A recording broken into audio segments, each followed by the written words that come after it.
Hi friends, ఈరోజు మీకోసం అక్క స్థానంలో పార్ట్ 5 మరి కథలోకి వెళ్తే స్టోర్ రూమ్లోని పాత వస్తువుల వాసన, చెమట వాసన మరియు ఆ చిన్న బాక్స్ నుండి వస్తున్న టిక్ టిక్ శబ్దం ఆ గదిని ఒక నరకంలో మార్చేశాయి. కావ్య నుదుటి నుండి చెమట ధారగా కారుతుంది. ఆమె చేతిలో ఒక చిన్న కత్తెర ఉంది. అది పక్కనే ఉన్న కుట్టు మిషన్ బాక్స్లో దొరికింది. కానీ ఏ వైర్ కట్ చేయాలో తెలియక ఆమె చేతులు వణుకుతున్నాయి.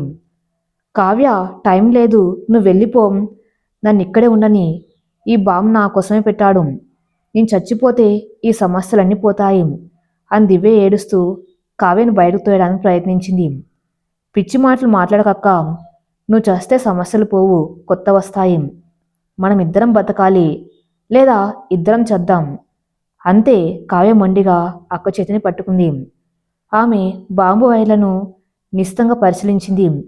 3 వైర్లు ఉన్నాయి, ఎరుపు, నీలం, పచ్చ. అర్జున్ గారు ఒకసారి ఏదో ఇంగ్లీష్ సినిమా చూస్తూ చెప్పారు, బాంబ్ మేకర్స్ ఎప్పుడు రెడ్ వైర్నే డేంజర్గా పెడతారని. కానీ రఘు సైకో, వారి రివర్స్లో ఆలోచిస్తాడు అని కావ్య గట్టిగా ఆలోచించింది. టైమా 2:30. కావ్యకు కళ్ళు మసకబారుతున్నాయి. అమ్మ, నాన్న, అత్త, మామలు అందరూ బయట కాంపౌండ్లో నిలబడి ఏడుస్తున్నారు. వాళ్ళకి ఈ విషయం తెలియదు, కేవలం ఏదో ప్రమాదమని మాత్రమే తెలుసు. దివ్య హఠాత్తుగా ఆ బాక్స్ మీద ఉన్న ఒక చిన్న స్టిక్కర్ని చూసింది. అది ఒక స్కార్పియన్ బొమ్మ, రఘు సిగ్నేచర్. ఆ తేలు బొమ్మకి ఉన్న తోక నీలం రంగులో ఉంది. కావ్య ఆ తేలును చూడు, దాని తోక బ్లూ కలర్లో ఉంది. తేలు తోకలోనే విషం ఉంటుంది. అంటే బ్లూ వైట్ డేంజర్ అయి ఉండొచ్చు, లేదా అదే కీ అయి ఉండొచ్చు అని దివ్య అరిచింది. ఇది ఒక పజిల్. తోకలో విషం ఉంటుంది కాబట్టి ఆ తోకను కట్ చేస్తే బాంబు ఆగిపోతుందా లేక పేలుతుందా? రఘు మనస్తత్వం నాకు తెలుసు కావ్య. వాడు హింట్స్ ఇస్తాడు, కానీ అవి కూడా కన్ఫ్యూజ్ చేస్తాడు. వాడు బ్లూ కలర్ని ఇష్టపడతాడు. వాడి బైక్, వాడి బట్టలన్నీ బ్లూ కలర్లోనే ఉంటాయి. వాడు తనకి ఇష్టమైన రంగుని నాశనం చేసుకోడు అని దివ్య. అంటే బ్లూ వైర్ సేఫ్ అంటావా? రెడ్ వైర్ కట్ చేయాలా? కావ్య గందరగోళం. టైమర్ కేవలం 45 సెకండ్లు. ఇక ఆలోచించే సమయం లేదు. గుండె చప్పుడు టైమర్ శబ్దాన్ని మించిపోతుంది. కావ్య కళ్ళు మూసుకుంది. అర్జున్ ముఖం గుర్తు చేసుకుంది. దేవుడా, నా నమ్మకం నిజమైతే మమ్మల్ని కాపాడనుకుంది. అక్క, మనం గ్రీన్ వైర్ కట్ చేద్దాం. ఎందుకంటే రఘుకి పచ్చదనం అంటే ఇష్టం ఉండదు. వాడు వినాశనాన్ని కోరుకుంటాడు. పచ్చరంగు జీవనానికి సంకేతం. వాడు దాన్ని కట్ చేయడానికే వైర్ పెట్టి ఉంటాడు అని ఒక వింత లాజిక్ చెప్పింది కావ్య. ఇది లాజిక్ అనాలా లేక ఇంట్యూషన్ అనాలా తెలియదు. నీ ఇష్టం కావ్య, ఏం చేసినా తొందరగా చేయి.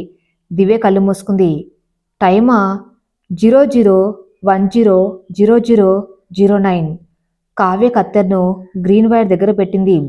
జై శ్రీరామ్. టక్. వైర్ కట్ అయింది. నిశ్శబ్దం. బాంబు పేల్లేదు, కానీ టైమర్ ఆగలేదు. 00030002. అయ్యో, ఆగలేదు. కావ్య గుండె ఆగిపోయినంత పనైంది. హఠాత్తుగా టైమర్ 0001 దగ్గర ఆగిపోయింది. ఆ స్క్రీన్ బ్లింక్ అయింది. గేమ్ ఓవర్ అని చూపించింది. అంటే గ్రీన్ వైర్ సరైందే, కాకపోతే సిస్టమ్ రీసెట్ అవ్వడానికి కొన్ని సెకండ్లు పట్టింది. కావ్య, దివ్య ఒకరినొకరు గట్టిగా హత్తుకున్నారు. అక్కడే నేల మీద కూలబడిపోయారు. వాళ్ళ ప్రాణాలు గాల్లో కలిసిపోయి మళ్ళీ వెనక్కి వచ్చినట్టు అనిపించింది. చెమటతో తడిసిపోయిన వారి శరీరాలు వణుకుతున్నాయి. బతికామక్క, మనం బతికాం. కావ్య నవ్వుతూ ఏడ్చింది. అదే సమయంలో నగరానికి దూరంగా ఉన్న అడవిలో తుపాకీ మోతలు మారుమోగుతున్నాయి. అర్జున్, కార్తిక్, పోలీస్ టీం రఘు దాక్కున్న గెస్ట్ హౌస్ని చుట్టుముట్టారు. రఘు మనుషులు కాల్పులు జరుపుతున్నారు. సార్, వాళ్ళు లొంగిపోయేలా లేరు, మనం అటాక్ చేయాలి అన్నాడు ఇన్స్పెక్టర్.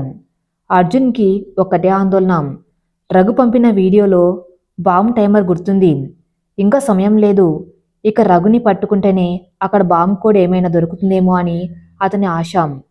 కార్తిక్, నువ్వు లెఫ్ట్ సైడ్ నుండి వెళ్ళు, నేను ఫ్రంట్ నుండి కవర్ చేస్తాను అని అర్జున్ సైగ చేశాడు. కార్తిక్ చెట్ల చాటు నుండి పాకుతూ వెళ్ళాడు. ఒక రౌడీ అతని వైపు కాల్చాడు. బుల్లెట్ కార్తిక్ భుజం పక్క నుండి వెళ్ళింది. కార్తిక్ భయపడలేదు. దివ్య పడ్డ కష్టాలు గుర్తొచ్చి కసిగా ముందుకు వెళ్ళాడు. ఆ రౌడీ మీదకు దూకి గన్ లాక్కుని వాణ్ణి కిందికి పడేశాడు. అర్జున్ నేరుగా గెస్ట్ హౌస్ తలుపులు బద్దలు కొట్టి లోపలికి వెళ్ళాడు. హాల్లో రఘు ఒక్కడే ఉన్నాడు. చేతిలో రిమోట్ కంట్రోల్ ఉంది. వెల్కమ్ అర్జున్, టైం చూసావా? నీ భార్యలిద్దరూ ఈ పాటికి ముక్కలైపోయి ఉంటారు అని రఘు వికట్టహాసం చేశాడు. అర్జున్ గుండె దర్దల్లాడింది. ఫోన్ సిగ్నల్ లేదు, నిజంగానే పేలిపోయిందా? రే, చంపేస్తా నిన్ను అని అర్జున్ రఘు మీదకు వెళ్ళాడు. రఘు గంతీసి అర్జున్ కాలుకి గురిపెట్టి కాల్చాడు. దడార్! అర్జున్ తొడకి బుల్లెట్ తాకింది. రక్తం చిమ్మింది. అర్జున్ కింద పడ్డాడు. రఘు నవ్వుతూ దగ్గరికి వచ్చాడు. నువ్వెప్పుడు నాకంటే గొప్పవాడివి అనుకుంటావు కదా, ఇప్పుడు చూడు, నా కాళ్ళ దగ్గర పడి ఉన్నావు. నీ ఫ్యామిలీ చచ్చింది, నువ్వు కూడా చస్తావు. రఘు గన్ని అర్జున్ తలకి గురిపెట్టాడు. అప్పుడే వెనక నుండి ఒక పెద్ద కర్రతో రఘు తల మీద బలంగా దెబ్బ తగిలింది. బల్లున శబ్దం. రఘు తల పట్టుకుని కింద పడ్డాడు. కొట్టింది ఎవరో కాదు, కార్తీక్. మా వదిన జోలికి వస్తావారా అని కార్తీక్ రఘుని పిచ్చ కొట్టుడు కొట్టడం మొదలుపెట్టాడు. కాళ్లతో చేతులతో విచక్షణ రహితంగా కొట్టాడు. ఆ కోపంలో రఘుముఖం పచ్చడైపోయింది. అర్జున్ నెప్పిని భరిస్తూ లేచాడు. కార్తీక్ ఆగు, వాడు చచ్చిపోతే మనకు సాక్ష్యం దొరకదు అని వారించాడు. పోలీసులు లోపలికి వచ్చారు. రక్తపు మడుగులో ఉన్న రఘుని అరెస్ట్ చేశారు. వాడి ఫోన్ తీసుకున్నారు. అర్జున్ వెంటనే రఘు ఫోన్ చెక్ చేశాడు. అందులో బాంబు యాప్ ఉంది. స్టేటస్ డిఫ్యూజ్డ్ బై యూజర్ అని ఉంది. అర్జున్ ఊపిరి పీల్చుకున్నాడు. థ్యాంక్ గాడ్, కావ్య చేసింది, కావ్య కాపాడింది అని ఆనందంతో కన్నీళ్లు పెట్టుకున్నాడు. ఓ గంట తర్వాత అర్జున్ కారు ఇంటికి చేరుకుంది. అర్జున్ కాలుకి కట్టుకట్టి ఉంది. కార్తీక్ కూడా చిన్న గాయాలు ఉన్నాయి. గేట్ లోపలికి రాగానే ఇంటి ముందు కావ్య దివ్య క్షేమంగా నిలబడి ఉండడం చూసి అర్జున్ ప్రాణం లేచి వచ్చింది. కారు ఆక్కముందే దిగి కుంటుకుంటూ వాళ్ళ దగ్గరకు వెళ్ళాడు. ముందుగా కావ్య దగ్గరకు వెళ్ళాడు. ఆమెను చూడగానే అతని కళ్ళల్లో నీళ్లు తిరిగాయి. ఏ మాట మాట్లాడకుండా ఆమెను గట్టిగా హత్తుకున్నాడు. ఆ కౌగిల్లో భయం, ప్రేమ, కృతజ్ఞత అన్నీ ఉన్నాయి. నువ్వు లేకపోతే నేను చచ్చిపోయేవాణ్ణి కావ్య అన్నాడు అర్జున్ వణుకుతున్న గొంతుతో. కావ్య కూడా ఏడ్చేసింది. నాకేం కాలేదు అర్జున్, అక్క కూడా సేఫ్. అర్జున్ పక్కనే ఉన్న దివ్యవైపు చూశాడు. ఆమె నిస్సహాయంగా నేరభావంతో తలదించుకుని ఉంది. అర్జున్ ఆమె తల మీద చేయి వేసి, నువ్వు సేఫ్గా ఉన్నావు, అది చాలు దివ్య అని ఓదార్చాడు. కార్తీక్ దివ్య దగ్గరికి వచ్చాడు. సారీ వదిన, ఆ రాక్షసుని చంపేయలేకపోయాను, కానీ వాడికి జైల్లో నరకం చూపించే ఏర్పాట్లు చేశాం అని అన్నాడు. మూర్తిగారు, గాయత్రి గారు వచ్చి కొడుకులను కోడలను చూసుకుని మురిసిపోయారు. ఇల్లు మళ్ళీ ప్రశాంతంగా మారింది. కానీ ఆ ప్రశాంతత ఎంతోసేపు ఉండదని వారికి తెలియదు. రఘు జైలుకి వెళ్ళాడు. బాంభయం పోయింది. కానీ ఇప్పుడు అసలు సమస్య కుటుంబం ముందు నిలబడింది. ఉదయం హాల్లో అందరూ సమావేశమయ్యారు. ఈసారి లాయర్ కూడా వచ్చాడు. రఘు మీద rape case, kidnap case, murder attempt case పెట్టాం. వాడికి ఖచ్చితంగా యావజ్జీవ శిక్ష పడుతుంది అని లాయర్ చెప్పారు. మంచిది, కానీ ఇప్పుడు మా అమ్మాయి పరిస్థితి ఏంటి అని రాఘవయ్య గారు దీనంగా అడిగారు. ఆమె కడుపులో పెరుగుతున్న ఆ పాపిష్టివాడి రక్తం, దాన్ని ఉంచాలా తీసేయాలా? లాయర్ ఇబ్బందిగా, చట్ట ప్రకారం రేప్ విక్టిమ్స్ అబార్షన్ చేయించుకోవచ్చు, కానీ దివ్యగారి ఆరోగ్యం చాలా బలహీనంగా ఉంది. డాక్టర్ రిపోర్ట్స్ ప్రకారం ఇప్పుడు అబార్షన్ చేస్తే ఆమె ప్రాణానికి ప్రమాదం ఉండవచ్చు, లేదా భవిష్యత్తులో ఆమె మళ్ళీ తల్లి కాలేకపోవచ్చు అని బాంబు పేల్చాడు. అందరూ షాక్ అయ్యారు. అబార్షన్ చేస్తే దివ్య ప్రాణం పోవచ్చు, లేదా గర్భసంచి తీసేయాల్సి రావచ్చు. అలాగని ఆ బిడ్డను కంటే ఆ బిడ్డ మొహంలో రఘు కనిపిస్తాడు. సమాజం రేప్ చైల్డ్ అని ముద్ర వేస్తుంది. దివ్యని ఎవరు పెళ్లి చేసుకుంటారు? సుజాత గారు ఏడుస్తూ, నాకు నా కూతురు ప్రాణమే ముఖ్యం, బిడ్డ పోయినా పర్లేదు, గర్భసంచి పోయినా పర్లేదు, ఆపరేషన్ చేయించండి అని అన్నారు. కానీ దివ్య మాత్రం మౌనంగా కూర్చుని ఉంది. ఆమె చేతులు తన పొట్ట మీద ఉన్నాయి. ఆమె కళ్ళల్లో ఏదో తెలియని సంఘర్షణ. దివ్య, నువ్వు చెప్పు, నీ ఇష్టమేంటి అని అర్జున్ అడిగాడు. దివ్య తల ఎత్తింది. నేను ఈ బిడ్డను కంటాను అని స్థిరంగా చెప్పింది. ఏంటి, పిచ్చి పట్టిందా నీకు? గాయత్రి గారు అరిచారు. ఆ రాక్షసుడి బిడ్డను కంటావా? వాడి రక్తం మన ఇంట్లో పెరుగుతుందా? కాదు అత్తయ్య, దివ్య కన్నీళ్లతోనే ధైర్యం చెప్పింది. ఆ బిడ్డకు తండ్రి రఘు కావచ్చు, కానీ తల్లి నేను. నా రక్తం కూడా పంచుకొని పుడుతుంది. అది ఒక ప్రాణం. నా కడుపులో పెరుగుతున్న ప్రాణాన్ని నేను ఎలా చంపగలను? రఘు చేసిన తప్పుకి ఈ అమాయక బిడ్డను ఎందుకు శిక్షించాలి? కానీ సమాజం ఒప్పుకో దివ్య. రేపు ఆ బిడ్డ పుడితే తండ్రి పేరు ఏం చెబుతాం? రాఘవయ్య గారు ఆవేదన వ్యక్తం చేశారు. దివ్య మౌనంగా ఉండిపోయింది. అప్పుడే కావ్య లేచి నిలబడింది. నాన్నగారు, అక్క నిర్ణయం కరెక్టే. ఒక ప్రాణాన్ని కాపాడడం తప్పు కాదు. సమాజం గురించి మనం ఎందుకు భయపడాలి? అక్కకు అండగా మనం ఉన్నాం కదా. నువ్వు ఆ కావ్య, నీకు తెలియదు. పెళ్లి కాని అమ్మాయి తల్లి అయితే ఎంత నరకమో నీకు తెలియదు అని సుజాత గారు మందలించారు. గదిలో వాదనలు పెరిగాయి. దివ్యను అభాషణ చేయించుకోమని అందరూ ఒత్తిడి చేస్తున్నారు. దివ్య మాత్రం మొండిగా నిరాకరిస్తుంది. ఆ ఒత్తిడికి తట్టుకోలేక కళ్ళు తిరిగి పడిపోయింది.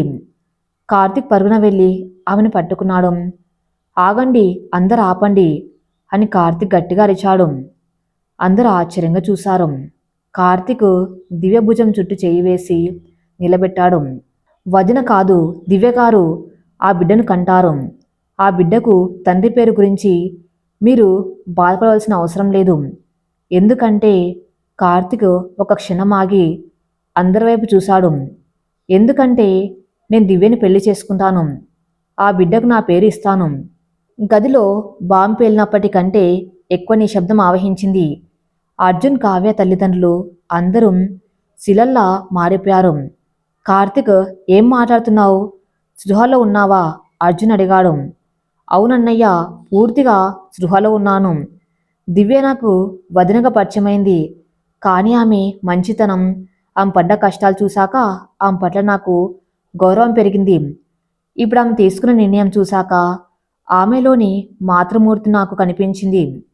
ఆమెకు అన్యాయం జరగకూడదు. ఆ బిడ్డకు తండ్రి కావాలి, దివ్యకు భర్త కావాలి. నేను ఆ స్థానంలో ఉంటాను అని కార్తీకం దృఢంగా చెప్పాడు. దివ్య ఏడుస్తూ, వద్దు కార్తీక్, నా కోసం నీ జీవితం నాశనం చేసుకోవద్దు. ఈ జాలి తప్ప ప్రేమ కాదు అంది. ఇది జాలి కాదు దివ్య, బాధ్యత. బహుశా ప్రేమ కూడా పుట్టొచ్చు, కానీ ఇప్పుడు నీకు తోడు అవసరం. నేను అమెరికా వెళ్ళిపోతాను. నాతో పాటు నిన్ను, ఆ బిడ్డను తీసుకెళ్తాను. అక్కడ ఎవరు నిన్ను వేలిపెట్టి చూపించరు. మనం కొత్త జీవితం మొదలు పెడదాం అని కార్తీక్ ఆమె కళ్ళలోకి చూసి చెప్పాడు. గాయత్రి గారు అడ్డు చెప్పారు. కార్తీక్ మన వంశం. అమ్మ, వంశం రక్తంలో ఉండదు, గుణంలో ఉంటుంది. ఆ బిడ్డ నా పెంపకంలో పెరుగుతుంది. నా బిడ్డగానే చూసుకుంటాను. ప్లీజ్ నన్ను ఆపకండి అని కార్తీక్ వేడుకున్నాడు. అర్జున్ కార్తీక్ దగ్గరకు వచ్చి తమ్ముడిని గట్టిగా హత్తుకున్నాడు. గ్రేట్ రా, నువ్వు నాకంటే గొప్పవాడివి. ఈరోజు నువ్వు తీసుకునే నిర్ణయం మన కుటుంబాన్ని నిలబెట్టింది అని కంటదడి పెట్టాడు. రాఘవయ్య గారు కార్తీక్ కాళ్ళ మీద పడిపోయారు. మీరు దేవుడు బాబు, నా బిడ్డకు పునర్జన్మ ఇచ్చారు. కార్తీక్ నిర్ణయంతో సమస్య సద్దుమణిగింది. కొద్ది రోజుల్లో కార్తీక్, దివ్య రిజిస్టర్ మ్యారేజ్ చేసుకోవాలని, ఆ తర్వాత అమెరికా వెళ్ళాలని నిర్ణయించారు. ఇప్పుడు ఇంట్లో మిగిలింది అర్జున్, కావ్య జంట. ఆ రోజు రాత్రి టెర్రస్ మీద అర్జున్, కావ్య నిలబడి ఉన్నారు. చల్లని గాలి వేస్తుంది. అర్జున్ అక్క జీవితం సెటిల్ అయింది. నాకు చాలా సంతోషంగా ఉంది అంది కావ్య. అవును కావ్య, అంతా నీ వల్లే. నువ్వు ఆ రోజు బాంబు ఆపకపోయి ఉంటే ఈరోజు మనం ఇలా ఉండేవాళ్ళం కాదు అన్నాడు అర్జున్. అర్జున్, కావ్య గొంతులో సందేహం. ఇప్పుడు అక్క సమస్య తీరిపోయింది కాబట్టి మన పెళ్లి గురించి ఏమనుకున్నారు? ఇది కేవలం అక్క లేకపోవటం వల్ల జరిగిన పెళ్లి కదా. ఇప్పుడు అక్క కూడా హ్యాపీగా ఉంది. మరి మనం? ఆమె అడగాలనుకున్నది, మనం విడిపోదామా లేక కలిసి ఉందామా? అర్జున్ ఆమె వైపు తిరిగి ఆమె కళ్ళలోకి చూశాడు. నిజమే కావ్య, అక్క స్థానంలో నువ్వు వచ్చావు. కానీ ఈ ప్రయాణంలో నువ్వు నా గుండెల్లో నీకంటూ ఒక సొంత స్థానాన్ని ఏర్పరచుకున్నావు. అది ఎవరు భర్తీ చేయలేని స్థానం. నువ్వు కేవలం ప్రత్యామ్నాయం కాదు, నా సహధర్మచారినివి. అర్జున్ కావ్య చేతిని తన గుండె మీద పెట్టుకున్నాడు. నాకు నువ్వు కావాలి కావ్య, భార్యగా, స్నేహితురాలిగా, జీవితాంతం తోడుగా. Will you stay with me? Kavya కళల్లో ఆనంద బాష్పాలు రాలాయి. ఆమె తల ఊపింది. అర్జున్ ఆమెను దగ్గరికి తీసుకున్నాడు. వెన్నెల వెలుగులో వారి కొత్త జీవితం నిజంగా మొదలైంది. ఆ సంఘటన జరిగి 2 వారాలు గడిచాయి. రాఘవయ్య గారి ఇల్లు ఇప్పుడు కొంచెం కుదుటపడింది. ఆ పీడకల నుండి అందరూ మెల్లగా బయటపడుతున్నారు. దివ్య ఆరోగ్యం కుదుటపడింది. కార్తీక్ ఆమెను కంటికి రెప్పలా చూసుకున్నాడు. ఉదయాన్నే లేచి ఆమెకు జ్యూస్ ఇవ్వటం, ఆమెతో పాటు వాకింగ్ చేయటం, ఆమెకి ఇష్టమైన పుస్తకాలు చదివి వినిపించటం, ఇలా కార్తీక్లోని మార్పు చూసి ఇంట్లో వాళ్ళంతా ఆశ్చర్యపోతున్నారు. ఒక అల్లరి కుర్రాడు బాధగల మనిషిగా మారాడు. అర్జున్ కావ్యల బంధం కూడా బలపడింది. ఇప్పుడు వాళ్ళ మధ్య మొహమాటాలు తగ్గాయి. అర్జున్ ఆఫీస్కి వెళ్ళేటప్పుడు కావ్య దగ్గరుండి పంపించడం, సాయంత్రం ఇద్దరు కలిసి కాసేపు మాట్లాడుకోవటం, ఇవన్నీ చూస్తుంటే ఆ ఇల్లు మళ్ళీ కలకల్లాడుతుంది. కానీ ఈ ప్రశాంతత తుఫాను ముందు వచ్చే నిశ్శబ్దం లాంటిదని ఎవరికీ తెలియదు. చెంచలగూడ జైల్ ములాఖాత్ గదిలో రఘు కూర్చుని ఉన్నాడు. అతని ముఖం మీద అర్జున్ కార్తీక్ కొట్టిన గాయాలు ఇంకా ఉన్నాయి. కానీ అతని కళ్ళల్లో పగ మాత్రం తగ్గలేదు, ఇంకా పెరిగింది. అతని ఎదురుగా ఒక లాయర్ కూర్చుని ఉన్నాడు. పేరు అడ్వకేట్ సుందరం. అతను చాలా కుటిలమైన లాయర్ అని పేరు. ఏంటి సుందరం, బెయిల్ ఎప్పుడు వస్తుంది? రఘు విసుగ్గా అడిగాడు. కష్టం రఘు, నీ మీద rape, kidnap, murder attempt, explosive act, ఇలా చాలా కేసులు ఉన్నాయి. అర్జున్ గట్టిగా గ్రౌండ్ వర్క్ చేశాడు. సాక్ష్యాలు బలంగా ఉన్నాయి. ఇప్పట్లో బెయిల్ రావటం కష్టం అని సుందరం ఫైల్స్ చూసి చెప్పాడు. రఘు టేబుల్ మీద గట్టిగా గుద్దాడు. నాకు ఆ నీతులు చెప్పకు. ఎలాగైనా నేను బయటకు రావాలి, లేదా కనీసం అర్జున్ గారిని నాశనం చేయాలి. సుందరం నవ్వాడు. బయటకు రావడం కష్టం, కానీ లోపల ఉండి అర్జున్ని దెబ్బ కొట్టొచ్చు. నా దగ్గర ఒక ప్లాన్ ఉంది. ఏంటది? అర్జున్ బలం, అతని కంపెనీ, మరి అతని పరువు. ఇప్పుడు దివ్య గర్భవతి అనే విషయం మనకు తెలుసు. అది కార్తీక్ వల్ల వచ్చిందని మనం ప్రూవ్ చేయలేకపోయాం. కానీ దివ్య గర్భవతి అన్న విషయాన్ని అది ఒక స్కండల్గా మార్చి మీడియాకు లీక్ చేస్తే? సుందరం కళ్ళల్లో జిత్తులమార్ నవ్వు. రఘుముఖం వెలిగింది. కరెక్ట్. ప్రముఖ బిజినెస్ మ్యాన్ అర్జున్ ఇంట్లో అక్రమ సంబంధాల రచ్చ, కిడ్నాప్ డ్రామా వెనుక గర్భం దాచే ప్రయత్నం. ఇలాంటి హెడ్లైన్స్ వస్తే అర్జున్ కంపెనీ షేర్లు పడిపోతాయి. వాడి పరువు బజార్న పడుతుంది. అంతేకాదు రఘు, సుందరం కొనసాగించాడు, అర్జున్ కంపెనీ ఇప్పుడు ఒక పెద్ద ఇంటర్నేషనల్ ప్రాజెక్టు కోసం ట్రై చేస్తుంది. ఇన్వెస్టర్లు ఇలాంటి స్కాండల్స్ ఉన్న కంపెనీలో డబ్బులు పెట్టారు. అర్జున్ దివాలా తీస్తాడు. సూపర్, ఇప్పుడే లీక్ చేయి, అర్జున్కి నరకం చూపించు అని రఘు ఆనందపడ్డాడు. మర్నాడు ఉదయం అర్జున్, కావ్య, కార్తిక్, దివ్య మరియు పెద్దవాళ్ళందరూ రిజిస్టర్ ఆఫీస్కి వెళ్లారు. కార్తిక్ దివ్యల పెళ్లి చాలా సింపుల్గా రిజిస్టర్ మ్యారేజ్గా జరిపించాలని నిర్ణయించారు.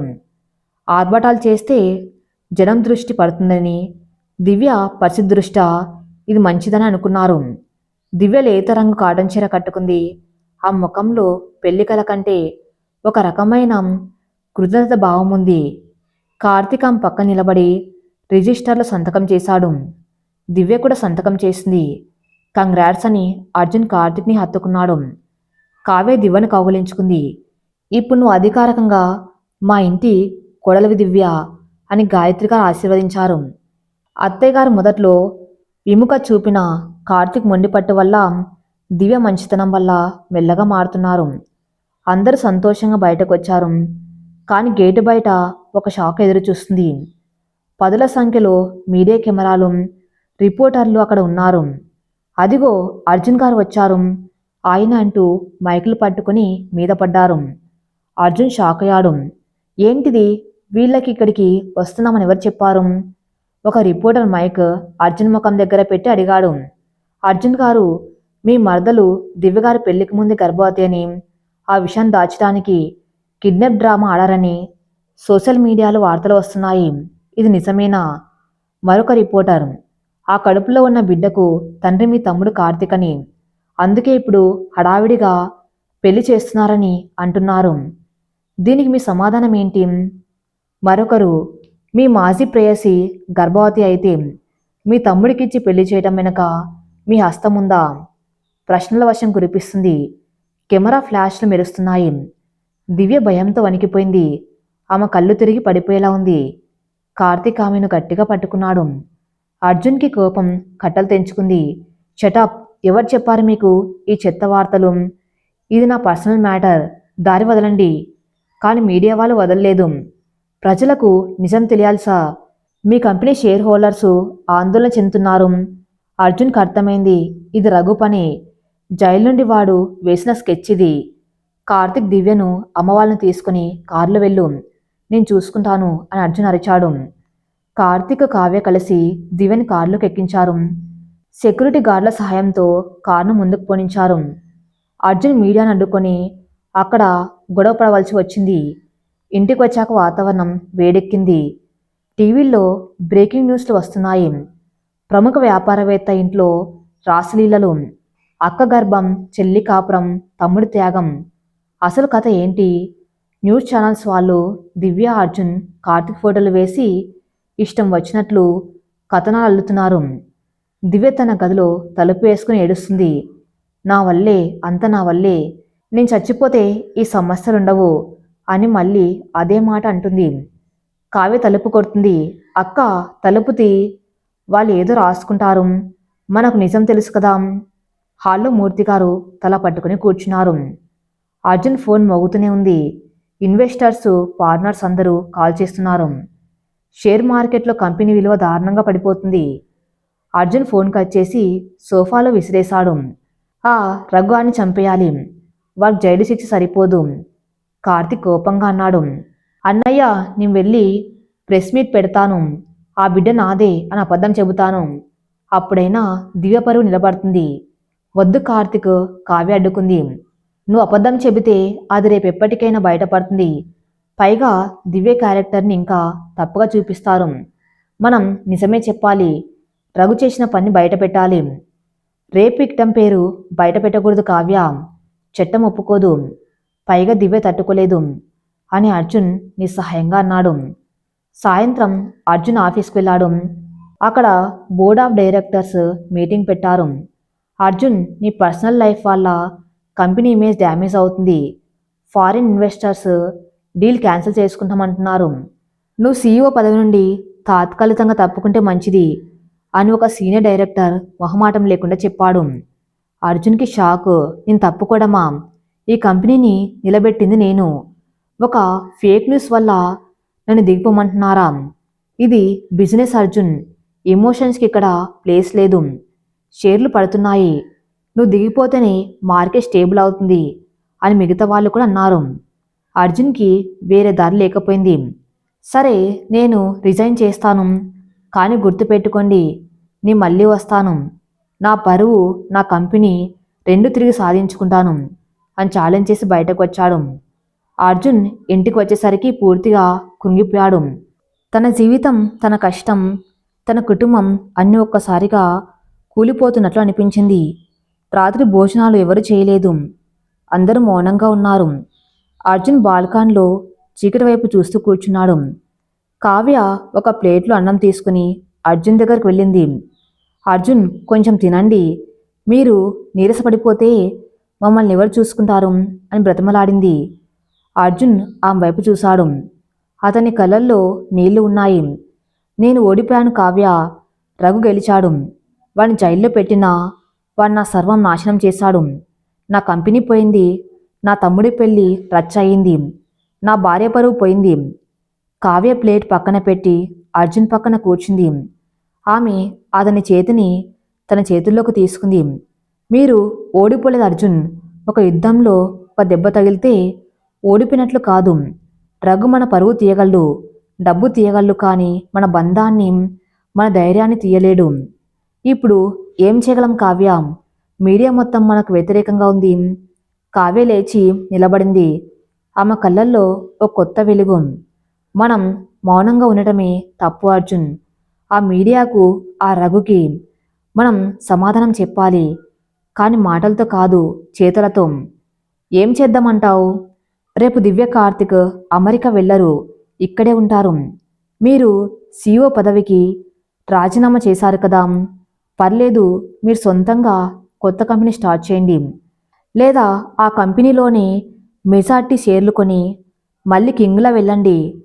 దానికి కావలసిన డబ్బు సపోర్టు నేను ఇస్తాను అంది కావ్య. అర్జున్ ఆశ్చర్యపోయాడు. నీ దగ్గర డబ్బు ఎక్కడిది కావ్య? నా దగ్గర లేదు, కానీ మా నాన్నగారి దగ్గర ఉంది. మా ఊళ్ళో మాకున్న పొలాలు ఆస్తులు అమ్మితే కోట్లు వస్తాయి. నాన్నగారు ఎప్పుడు అనేవారు, నా కూతుళ్ళ కోసమే నా ఆస్తి అని. ఇప్పుడు అది ఉపయోగపడే సమయం వచ్చింది. నేను నాన్నతో మాట్లాడతాను అని కావ్య ధైర్యంగా చెప్పింది. వద్దు కావ్య, మీ నాన్నగారి కష్టార్జితం నేను తీసుకోలేను. ఆ తప్పు, అర్జున్ వారించాడు. ఇది అప్పు కాదు అర్జున్, పెట్టుబడి. మీరు గెలిచాక వడ్డీతో సహా తిరిగివ్వండి. ఇప్పుడు మనకు కావాల్సింది డబ్బు మాత్రమే కాదు, సమాజం ముందు తలెత్తుకొని నిలబడే దమ్ము. రేపు నేను ప్రెస్ మీట్ పెడతాను. అర్జున్ భార్యగా కాదు, దివ్య చెల్లిగా మాట్లాడతాను. ఒక ఆడదాని గురించి తప్పుగా రాస్తే ఇంకో ఆడది చూస్తూ ఊరుకోదు అని ఆ మీడియాకు చెప్తాను అని కావ్య ఆవేశంగా అంది. అర్జున్ కావ్యను చూసి ముగ్ధురయ్యాడు. ఆమెలో ఒక నాయకురాలు కనిపిస్తుంది. ఆమె పిరికితనం పోయింది. ఇప్పుడు ఆమె ఒక శక్తి. అర్జున్ వద్దంటున్న వినకుండా కావ్య ప్రెస్ మీట్ ఏర్పాటు చేసింది. కానీ ఇది ఆఫీసులో కాదు, వాళ్ళ ఇంటి ముందు గార్డెన్లో. మీడియా వాళ్ళు ఎగబడ్డారు. కావ్య మైక్ ముందు కూర్చుంది. ఆమె పక్కన దివ్య లేదు, అర్జున్ లేడు. ఆమె ఒక్కతే ఉంది. నమస్కారం, కావ్య గంభీరంగా మొదలుపెట్టింది. నిన్న మీరు చాలా కథలు రాశారు, మా అక్క గురించి, మా కుటుంబం గురించి. కానీ ఒక్కరు కూడా నిజం తెలుసుకోవడానికి ప్రయత్నించలేదు. అవును, మా అక్క గర్భవతి. కానది అక్రమ సంబంధం వల్ల కాదు, ఒక రాక్షసుడి అఘాయిత్యం వల్ల. మీడియాలో కలకలం. అఘాయిత్యమా? ఎవరు చేశారు? ఆ పేరు చట్టం చూసుకుంటుంది. కానీ ఇక్కడ విషయం ఏమిటంటే, ఒక బాధితురాల్ని ఓదార్చవలసింది పోయి ఆమెను నిందిస్తున్నారు. నా భర్త అర్జున్ గారు, ఆయన తమ్ముడు కార్తిక్ గారు ఒక ఆడపిల్ల జీవితాన్ని నిలబెట్టడానికి ప్రయత్నించారు. కార్తిక్ ఆ బిడ్డను స్వీకరించడానికి ముందుకొచ్చాడు. ఆ తప్పు ఎలా అవుతుంది? అది గొప్పతనం కదా? కావ్య సూటిగా ప్రశ్నించింది. మీరు రాసే రాతల వల్ల మా కంపెనీ షేర్లు పడొచ్చు, కానీ మా కుటుంబ విలువల షేర్లు ఎప్పటికి పడవు. దివ్య కార్తిక్ భార్యాభర్తలు, వాళ్ళు సంతోషంగా ఉంటారు. అర్జున్ గారు మళ్ళీ తన సత్తా చాటుతాడు. ఇకపై మా ఫ్యామిలీ గురించి ఒక తప్పుడు వార్త రాసిన పరువు నష్టం దావా వేస్తాం. ఇది నా హెచ్చరిక అని కావ్య ముగించింది. ఆమె మాట్లాడుతున్నంతసేపు టీవీలో లైవ్ వస్తుంది. జైల్లో టీవీ చూస్తున్న రఘు ముఖం మాడిపోయింది. ఈ పిల్ల ఏంట్రా ఇంత పొగరుగా మాట్లాడుతుంది? నేను అనుకున్నది జరగలేదా? ఇంట్లో టీవీ చూస్తున్న అర్జున్, కార్తిక్, దివ్యలకు గర్వంగా అనిపించింది. దివ్య కళ్ళల్లో నీళ్లు తిరిగాయి. నా చెల్లి నా కోసం సింహంలా మారింది. ప్రెస్ మీట్ అయ్యాక కావ్య లోపలికి వస్తూ ఉంటే గేట్ దగ్గర ఒక కారు ఆగింది. అందులోంచి ఒక పెద్ద మనిషి దిగాడు. ఆయన వయసు 60 ఏళ్ళు ఉంటాయి. చాలా హుందాగా ఉన్నాడు. ఆయన నేరుగా అర్జున్ దగ్గరకు వచ్చారు. అర్జున్, గుర్తుపట్టావా? అర్జున్ ఆయన చూడగానే ఆశ్చర్యపోయాడు. కృష్ణమూర్తి గారు మీరా? కృష్ణమూర్తి గారు దేశంలోనే అతిపెద్ద బిజినెస్ టైకూన్. అర్జున్కి రోల్ మోడల్. మీరు మా ఇంటికి రావటం మా అదృష్టం సార్ అన్నాడు అర్జున్. నీ భార్య స్పీచ్ టీవీలో చూశాను అర్జున్. అద్భుతం. ఈ రోజుల్లో ఇలాంటి విలువలున్న కుటుంబాల అర్థం. ఒక రేప్ విక్టిమ్ని కోడలుగా చేసుకున్న మీ ధైర్యానికి, ఆమె కండగా నిలబడ్డ నీ భార్య తెగువకి నీ ఫీదా అయ్యాను అన్నారు కృష్ణమూర్తి గారు. Thank you sir. విషయం ఏంటంటే, నీ కంపెనీ డైరెక్టర్లు నేను తీసేసి తప్పు చేశారు. వాళ్లకు తెలియదు బిజినెస్లో ట్రస్ట్ ముఖ్యమని. నేను నీకు ఆఫర్ ఇస్తున్నాను. నా కొత్త ప్రాజెక్ట్కి పార్ట్నర్గా నిన్ను తీసుకుంటాను. బ్లాంక్ చెక్ ఇస్తాను. నీ సొంత కంపెనీ పెట్టుకో. నీ పాత కంపెనీని కొనేద్దాం, ఏమంటావు అని కృష్ణమూర్తి గారు ఆఫర్ ఇచ్చారు. అర్జున్ నమ్మలేకపోయాడు. కావ్య ప్రెస్ మీట్ వల్ల ఒక పెద్ద అవకాశం తలుపు తట్టింది. రఘు వేసిన ప్లాన్ రివర్స్ అయింది. అర్జున్ పరువు పోవటం కాదు, ఆకాశానికి ఎదిగింది. కావ్యపు చూశాడు అర్జున్. ఆమె చిరునవ్వుతో నిలబడి ఉంది. థ్యాంక్సా. తప్పకుండా చేస్తాను అని అర్జున్ కృష్ణమూర్తి గారితో చేతులు కలిపాడు. అంత బాగుంది అనుకున్న సమయంలో హాస్పిటల్ నుండి ఒక ఫోన్ వచ్చింది. ఫోన్ లిఫ్ట్ చేసింది కార్తిక్. కార్తిక్ గారేనా? అవును డాక్టర్. సార్, దివ్య గారి బ్లడ్ రిపోర్ట్స్లో ఒక కాంప్లికేషన్ ఉంది. ఆమె బ్లడ్ గ్రూప్ చాలా అరుదైంది. కడుపులో ఉన్న బిడ్డ బ్లడ్ గ్రూపు దానికి వ్యతిరేకంగా ఉంది. దీనివల్ల డెలివరీ టైంలో తల్లికి కానీ బిడ్డకు కానీ ప్రాణాపాయం ఉంది. ఎవరు ఒకరే బతికే ఛాన్స్ ఉంది అని డాక్టర్ చెప్పారు. కార్తిక్ డాక్టర్ రూమ్ బయట బెంచ్ మీద కూర్చుని ఉన్నాడు. అతని చేతిలో దివ్య మెడికల్ రిపోర్ట్స్ ఉన్నాయి. ఆ కాగితాలు అతని చేతిలో బరువుగా లేవు, కానీ వాటిలోని విషం అతని గుండె మీద బండరాయిల పడింది. ఎవరు ఒకరే బతుకుతారు. డాక్టర్ మాటలు అతని చెవుల్లో మారుమోగుతున్నాయి. ఇప్పుడే పెళ్ళయింది. ఇప్పుడే దివ్య నవ్వింది. ఆ నవ్వుని మళ్ళీ కన్నీళ్లుగా మార్చాలా? ఆ బిడ్డ కోసం ఆమె ఎంతో ఆశపడుతుంది. ఆ బిడ్డ తను బ్రతికించే ఆశకిరణం అనుకుంటుంది. కానీ అదే బిడ్డ ఆమె ప్రాణం తీస్తుందని ఎలా చెప్పాలి? అర్జున్ ఫోన్ చేశాడు. కార్తిక్, ఎక్కడున్నావు? ఆఫీస్ ఓపెనింగ్ టైం అవుతుంది. కార్తిక్ గొంతు సవరించుకొని, వస్తున్నా అన్నయ్య, చిన్న పని ఉండి ఆగాను అని అబద్ధం చెప్పాడు.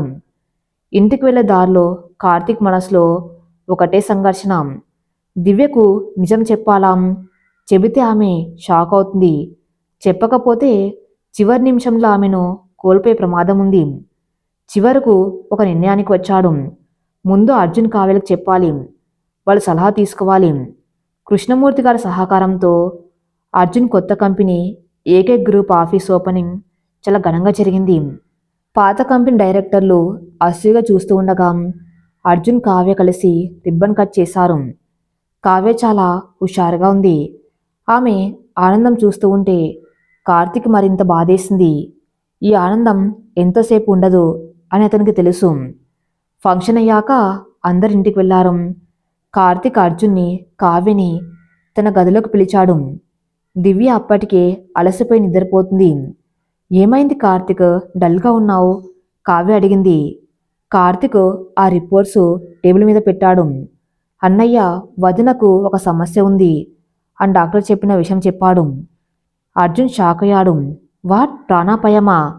మనం వెంటనే అబార్షన్ చేయించాలి. వేరే దారి లేదు. కానీ వదిన ఒప్పుకోదన్నయ్య. ఈ బిడ్డను ప్రాణంగా భావిస్తుంది. కార్తిక్ కన్నీళ్లు పెట్టుకున్నాడు. కావ్య రిపోర్ట్స్ చూసింది. ఆమె కళ్ళు చెమర్చాయి. ఒక తల్లికి బిడ్డ ముఖ్యం అర్జున్, కానీ మనకు అక్క ముఖ్యం. ఎలాగైనా అక్కను ఒప్పించాలి. మర్నాడు ఉదయం అర్జున్, కావ్య, కార్తిక్ ముగ్గురు దివ్య గదిలోకి వెళ్లారు. దివ్య చాలా ఉత్సాహంగా పుట్టబోయే బిడ్డ కోసం ఆన్లైన్లో బట్టలు సెలెక్ట్ చేస్తుంది. చూడు కార్తిక్, ఈ పింక్ ఫ్రాక్ ఎంత బాగుందో, పాప పుడితే ఇదే వెయ్యాలి ఆ నవ్వుతూ చూపించింది. ఆ నవ్వు చూసి కార్తిక్ గుండె తరుక్కపోయింది. అతను ఆమె పక్కన కూర్చుని ఆమె చేతిని తన చేతుల్లోకి తీసుకున్నాడు. దివ్య, నీతో ఒక ముఖ్యమైన విషయం మాట్లాడాలి.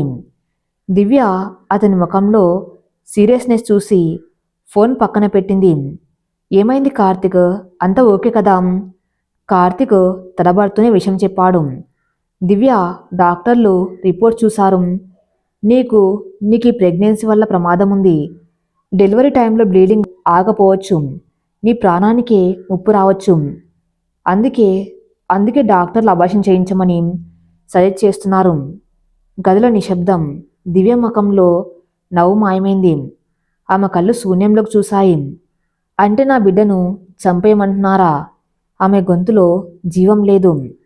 కాదక్క, కావ్య సర్ది చెప్పబోయింది. నీ ప్రాణం ముఖ్యం. నువ్వు బతుకుంటే పిల్లలు తర్వాతైనా పుడతారు. కాను లేకపోతే. దివ్య లేచి నిలబడింది. ఆమె కళ్ళల్లో నీళ్ళు లేవు. ఒక వింతైన తెగువ ఉంది. నా ప్రాణం పోయినా పర్లేదు, ఈ బిడ్డ భూమి మీదకి రావాలి. దివ్య, పిచ్చి పట్టిందా? అర్జున్ అరిచాడు. నువ్వు చచ్చిపోతే ఆ బిడ్డకు తల్లి ఎవరు? ఒక అనాథల బతకాలా? అయినా ఆ బిడ్డ ఎవరిది? ఒక రేపిస్టుది. దానికోసం నువ్వు ప్రాణమిస్తావా? అర్జున్ మాటలు కఠినంగా ఉన్నా అందులో వాస్తవం ఉంది. కానీ దివ్య తగ్గలేదు. ఆ బిడ్డ తండ్రి ఎవరైనా కావచ్చు, కానీ అది నా రక్త మాంసాలతో పెరుగుతుంది. 9 నెలలు మోసేది నేను. నా కడుపులో కదులుతున్న ప్రాణాన్ని నేను ఎలా చంపగలను?